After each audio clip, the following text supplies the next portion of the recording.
लाल आंखों वाले, हाथ में गदा और फंदा लिए मृत्यु के देवता यमराज, जो अपने भैंसे पर सवार होकर मृत लोगों की आत्मा को यमलोक ले जाने और उनके कर्मों का हिसाब चुकता करने के लिए नश्वरों की ओर चल पड़ते हैं। एक जीव आत्मा, जिसका अर्थ यह है कि जो नश्वर शरीर में लिपटी हुई आत्मा पृथ्वी पर जन्म लेती है, यम उन तक पहुँचने के लिए एक धीमे वाहन भैंसे पर सवार होकर अपनी यात्रा शुरू करते हैं। जब तक यमराज आप तक नहीं पहुंच जाते, तब तक आत्मा को नश्वर शरीर सीमित समय के लिए मिलता है। यमराज विश्व के सबसे पहले नश्वर थे जो पृथ्वी पर मरे थे। वह अपने व्यवहार के कारण अपने नश्वर शरीर में बहुत पवित्रता से पृथ्वी पर रहते थे, जिससे प्रसन्न होकर उनको मृत्यु का देवता बनाया गया। वह दिग्पाल हैं जो दक्षिण में मृत्यु और पूर्वजों की दिशा के रूप में दक्षिण का संरक्षण करते हैं। हालांकि वह एक देवता हैं, पर फिर भी वह राक्षसों से अधिक भयभीत माने जाते हैं। वह किसी की प्रतीक्षा नहीं करते और ना ही किसी को बख्शते हैं। वह समय है जिसे काल के रूप में भी देखा जाता है। देर सबेर हर कोई यमराज से मिलता है, चाहे वह नश्वर हो या ना हो। समय की ध्वनि यम की उपस्थिति की याद दिलाती है। समय की गति के साथ साथ यम हमारे नजदीक आते जा रहे हैं, क्योंकि मानव अन्य देवी देवताओं से मिलेगा या नहीं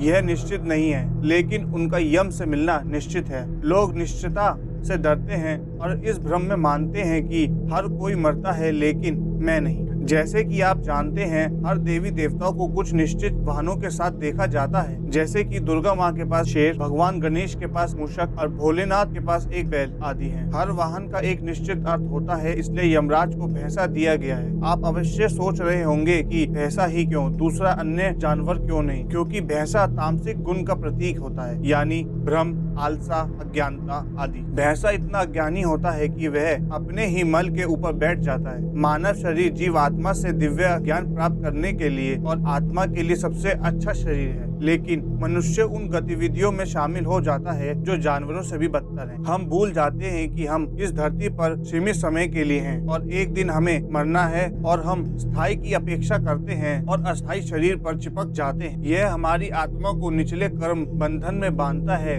यम आपको नर्क में ले जाने और आपकी अज्ञानता को दंडित करने के लिए भैंसे की सवारी करते हैं, और पर्याप्त सजा के बाद वह आपको रिहा कर देते हैं और आपको अपनी अज्ञानता को दूर करने और अपनी आत्मा को कर्म बंधन से मुक्त करने के लिए फिर से जन्म लेने का एक और अवसर देते हैं। भैंसा अज्ञान की याद दिलाता है और गधा और फंदा अज्ञानता की सजा की याद दिलाता है। क्या आप जानते हैं, केवल भैंसा ही नर्क का रास्ता जानता है और समय सभी के लिए समान रूप से चलता है। भैंसा धीमी गति से चलता है और अपनी निरंतर गति के साथ यह समय का प्रतीक है। जो अज्ञानता से बाहर आकर और आवंटित समय के भीतर जो वास्तविकता का ज्ञान प्राप्त कर लेता है, तो वह सात्विक गुण का व्यक्ति कहा जाता है। और ऐसा भी कहा जाता है कि जो व्यक्ति सात्विक गुण या दिव्य गुण का होता है, तो यम उन्हें सीधे स्वर्ग की ओर भेज देते हैं। वह व्यक्ति समय और अज्ञान से बाहर होगा, और जो समय के नहीं है वह बार बार जन्म और मृत्यु नहीं लेते।